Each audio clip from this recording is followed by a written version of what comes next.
Bom dia, boa tarde, boa noite, pessoal! Tudo bem com vocês? Você já deve ter visto algum grupo de pássaros voando no céu e pensou para onde eles estariam indo? É incrível pensar nas longas distâncias que os pássaros são capazes de percorrer sem usar as mesmas ferramentas que nós, como GPS, bússola ou Google Maps. Então, como eles sabem para onde ir? Como não erram o caminho? Vamos ver essas e outras curiosidades no vídeo de hoje. Então já deixa o like, se inscreve no canal e compartilha o vídeo para ajudar. Desde já agradeço. Então, vamos para o vídeo.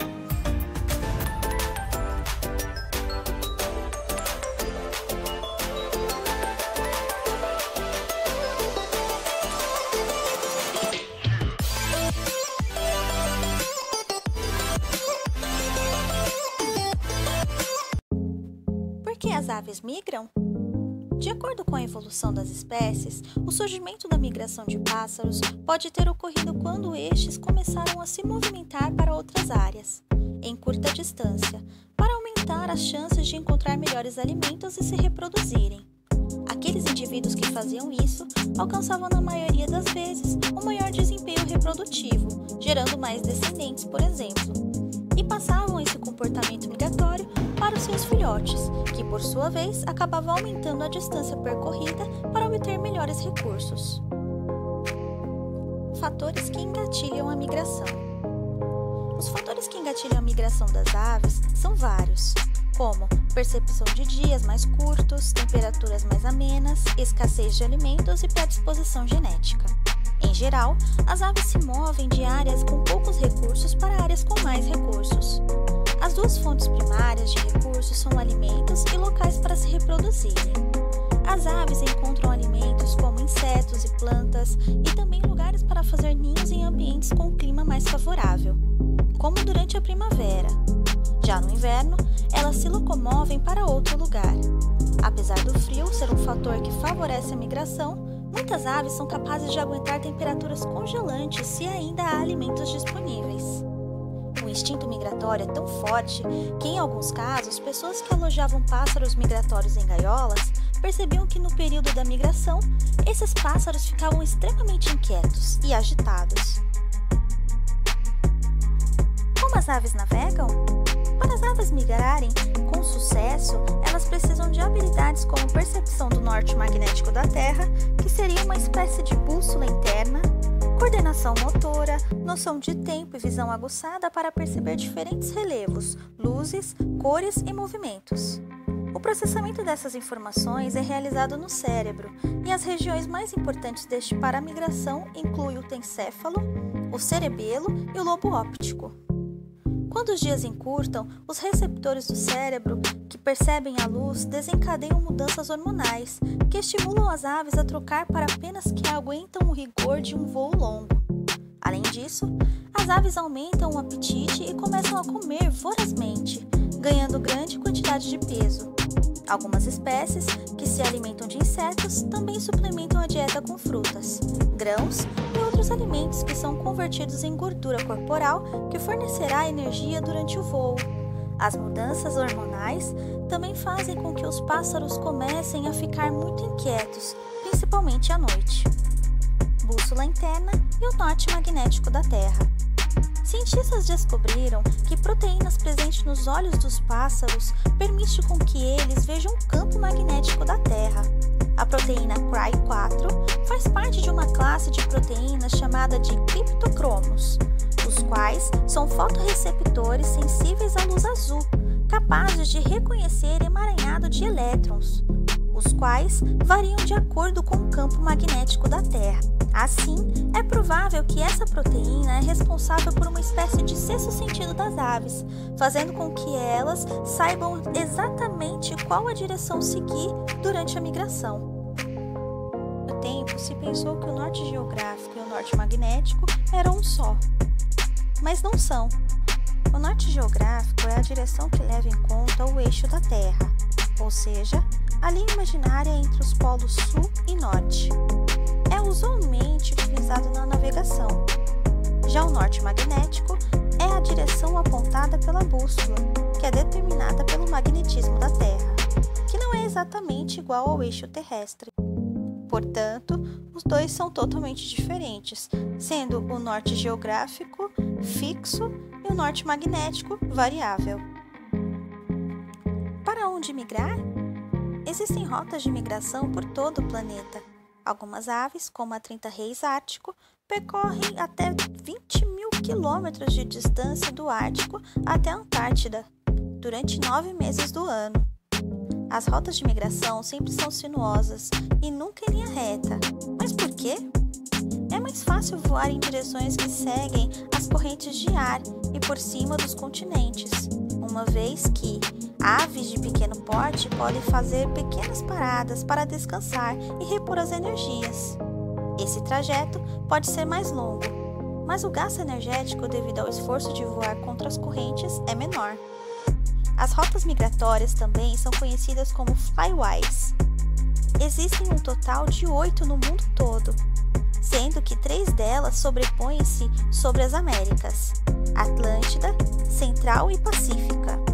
Essas flyways são rotas onde se encontram pontos de descanso e alimentação até que as aves alcançarem o destino final. As aves migratórias são divididas em 3 grupos: as do hemisfério norte, as do hemisfério sul e as neotropicais. As grandes migrantes são o hemisfério norte, por cruzarem os grandes oceanos. Entram no Brasil pelas rotas da Amazônia e da costa do Atlântico, fazendo pontos de parada ou invernadas no Pantanal e seguem para a Patagônia na Argentina. No Brasil, há alguns refúgios onde se concentram milhares de aves todos os anos. Um deles é a ilha de Itamaracá, em Pernambuco, e Lagoa do Peixe, no Rio Grande do Sul, e o Pantanal.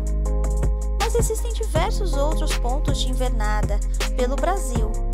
A cidade de São José do Rio Preto, por exemplo, se tornou um ótimo ponto de descanso para andorinhas azuis norte-americanas, que desde 1970 fazem ponto de morada na cidade. No interior de São Paulo, na cidade de Panorama, foi possível avistar um lindo exemplar de um migrante, uma águia pescadora. Essa espécie é originária da América do Norte e no período de inverno vem ao Brasil para se alimentar. Jornada perigosa. A migração é uma jornada árdua e perigosa, que testa as habilidades mentais e físicas das aves e que sofre interferência das ações humanas. Muitas espécies, infelizmente, são atraídas por luzes de prédios altos e morrem quando colidem com essas estruturas. Outras sofrem com as alterações climáticas e têm grandes dificuldades para alimentar os seus filhotes. É estimado que aproximadamente 40% das espécies de aves sejam migratórias. Dessa forma, o estudo da migração das aves é fundamental para promover a conservação de diferentes espécies. Podem sofrer muitas avarias no percurso. Áreas degradadas, descartadas por drenagens, derramamento de óleos e perda de alimentos da região contribuem para que a migração seja comprometida para determinadas espécies, além de predadores que podem se aproveitar dos viajantes exaustos. Além de predadores naturais, o homem tem se tornado um predador preocupante para a migração das aves. Com a poluição das águas, desmatamentos e dificuldades em criar áreas de proteção, outro fator cultural que prejudica essas espécies é a caça. Uma boa estratégia é sempre viajar em grupos ou bandos. Isso faz com que uns possam cuidar dos outros enquanto descansam e, com isso, afugentar ameaças naturais. Tipos de migração. Há vários tipos de migração dependendo da distância percorrida pelas aves. Os pássaros permanentes são aqueles que não migram, pois encontram alimentos e recursos no mesmo local durante o ano todo. Na migração a curta distância, os pássaros se movem para locais mais próximos, como regiões em elevações diferentes e em uma montanha. Nas migrações a média distância, os pássaros migram entre estados e a longa distância entre diferentes continentes.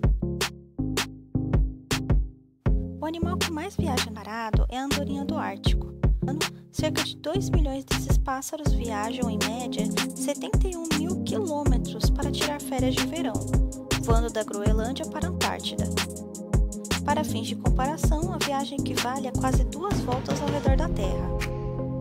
Como essas diminutas aves, que pesam cerca de 115 gramas, chegam a viver mais de 30 anos, estima-se que, ao longo de sua existência, uma andorinha do Ártico percorra 2,4 milhões de quilômetros, pouco mais de 3 viagens à Lua, ida e volta.